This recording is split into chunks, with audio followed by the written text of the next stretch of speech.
அனைவருக்கும் வணக்கம். எனது பெயர் குணாலன். நான் முதுகலை வேளாண்மை படித்திருக்கிறேன். மேலும் முதுகலை வணிக நிர்வாகமும் படித்திருக்கிறேன். நான் கடந்த 20 வருடங்களாக பயிர் பாதுகாப்பு துறையில் பணிபுரிந்து வருகிறேன். வேளாண் அறிவியல் மையத்திலே பயிர் பாதுகாப்பு விஞ்ஞானியாக 8 வருடமும் பணிபுரிந்திருக்கிறேன். தற்பொழுது PE இண்டஸ்ட்ரீஸ் நிறுவனத்தில் மார்க்கெட்டிங் மேனேஜராக தமிழ்நாடு மற்றும் கேரளா பகுதிகளுக்கு கடந்த 10 ஆண்டுகளாக பணிபுரிந்து வருகிறேன். PE இண்டஸ்ட்ரீஸ் நிறுவனமானது இந்தியாவில் இருக்கக்கூடிய முன்னணி 5 வேளாண் இடுபொருள் நிறுவனங்களில் PE நிறுவனம் மிக பிரசித்தி பெற்ற நிறுவனமாகும்.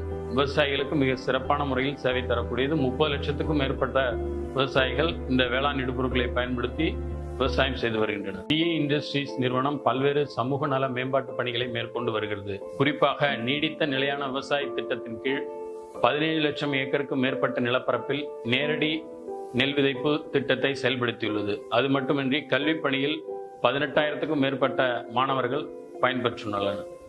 நடமாடும் சுகாதார நிலையங்கள் மூலமாக 1 லட்சத்துக்கும் மேற்பட்ட மக்கள் பயன்பெற்றுள்ளார்கள்.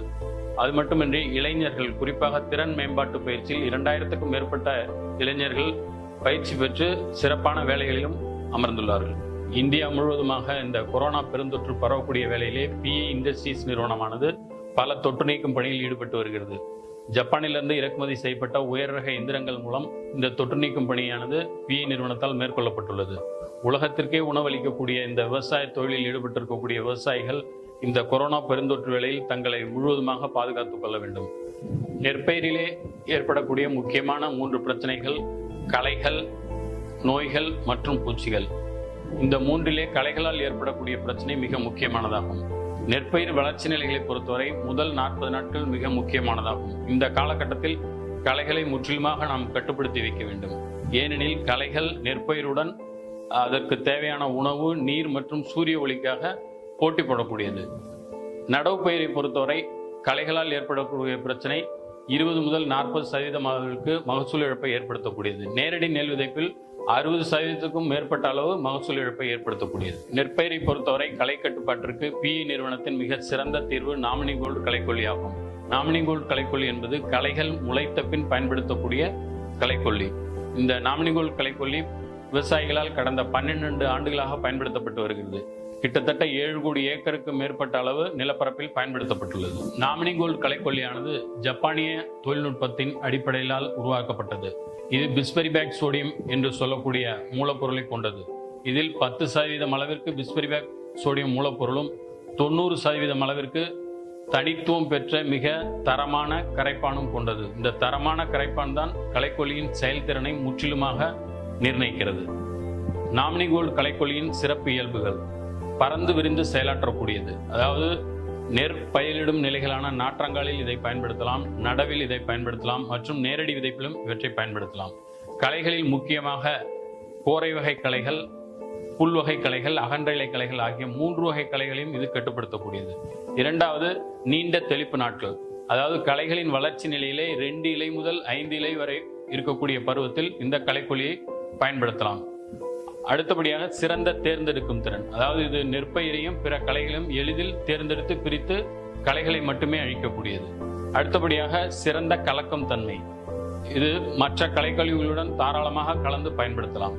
அடுத்தபடியாக குறைந்த அளவே போதுமானது. 1 ஏக்கர் நிலப்பரப்பிற்கு 100 முதல் 120 மில்லி அளவே போதுமானது. நாமினி கோல்டு களைக்கொல்லியை களைகள் அடர்த்தியாக உள்ள தேவையான இடங்களில் மட்டும் கூட நாம் பயன்படுத்தலாம். நாமினி கோல்டால் கட்டுப்படுத்தக்கூடிய களைகளை பற்றி பார்ப்போம். புல்வகை களைகளை பொறுத்தவரை இஞ்சி புல், குதிரைவாளி மற்றும் நெத்தவரை என்று சொல்லக்கூடிய நெல்மிரட்டி. கோரைகளை பொறுத்தவரை பூக்கோரை, மஞ்சள் கோரை மற்றும் வட்டக்கோரை. அகன்ற இலைக்களைகள் என்று சொல்லக்கூடிய பூண்டு களைகளை பொறுத்தவரை முள் பொன்னாங்கண்ணி, நாட்டுப்பட்டாணி, நீர்பூண்டு, சைனா பூண்டு, முக்கோண பூண்டு போன்ற பல வகையான பூண்டு களைகளை கட்டுப்படுத்தக்கூடியது. அடுத்தபடியாக நாமினி கோல்டு களைக்கொல்லியை எப்பொழுது தெளிப்பது, எவ்வாறு தெளிப்பது என்பதை விவரமாக பார்ப்போம். நாமினி கோல்டு களைக்கொல்லியை பொறுத்தவரை களைகள் 2 முதல் 5 இலை வளர்ச்சி நிலையில் உள்ள பொழுது நாம் பயன்படுத்த வேண்டும். 1 ஏக்கருக்கு 100 முதல் 120 மில்லி அளவு நாம் கண்டிப்பாக பயன்படுத்த வேண்டும். நாமினி கோல்டு களைக்கொல்லியை பயன்படுத்தும் பொழுது கவனிக்க வேண்டிய முக்கியமான விஷயங்களை பற்றி பார்ப்போம். நேரடி விதைப்பாக இருந்தால் கண்டிப்பாக வயலில் தேவையான அளவு ஈரப்பதம் இருக்கும் பொழுது மட்டுமே நாமினி கோல்டு களைக்கொல்லியை பயன்படுத்த வேண்டும். நடவு பயிராக இருப்பின் இருக்கக்கூடிய தண்ணீரை வடித்துவிட்டு நாமினி கோல்டு களைக்கொல்லியை பயன்படுத்தலாம். பயன்படுத்தும் பொழுது பாட்டிலை நன்கு குலுக்க வேண்டும். ஏனென்றால் அந்த பிஸ்பெரிபாக் சோடியம் மூலப்பொருளும் கரைப்பானம் நன்கு கரைய வேண்டும். அடுத்தபடியாக பயன்படுத்தும் பொழுது ஃபிளாட் ஃபேன் அல்லது ஃப்ளட் ஜெட் நாசிலை கண்டிப்பாக பயன்படுத்த வேண்டும். தெளிக்கும் பொழுது சீரான தெளிப்பை உறுதி செய்ய வேண்டும். பயிர்கள் முழுவதுமாகவும் களைகள் முழுவதுமாகவும் நனையும்படி கண்டிப்பாக தெளிக்க வேண்டும். தெளித்து முடித்த பின் 24 முதல் 48 மணி நேரம் கழித்து நடவு பயிராக இருப்பின் மீண்டும் தண்ணீர் பாய்ச்சலாம். நாமினிகோல்டு களைக்கொல்லியை பயன்படுத்தும் பொழுது குறிப்பாக கடினமான புல்களைகள் வயலில் இருக்குமானால், உதாரணத்திற்கு காக்கா புல், வெள்ளைப்புல் என்று சொல்லக்கூடிய சீலைப்புல், வரகுப்புல், இது போன்ற புற்கள் இருக்குமாயின் லெகசி களைக்கொல்லியை கலந்து பயன்படுத்த வேண்டும். வயலில் அகன்ற இலை களைகளும் கோரைகளும் அதிகமாக இருக்குமானால் பைமிக்ஸ் களைக்கொல்லியை ஏக்கருக்கு 8 கிராம் அளவில் நாமினிகோல்டு களைக்கொல்லியுடன் இணைந்து பயன்படுத்துவது நல்லது. நான் மேலே சொன்னது போல நாமினிகோல்டு களைக்கொல்லியை பயன்படுத்தி நெற்பயிரில் நாற்றாங்கால் மற்றும் நடவு நேரடி விதைப்பு பயிரில் களை கட்டுப்பாட்டை மிக சிறந்த முறையில் செய்ய முடியும்.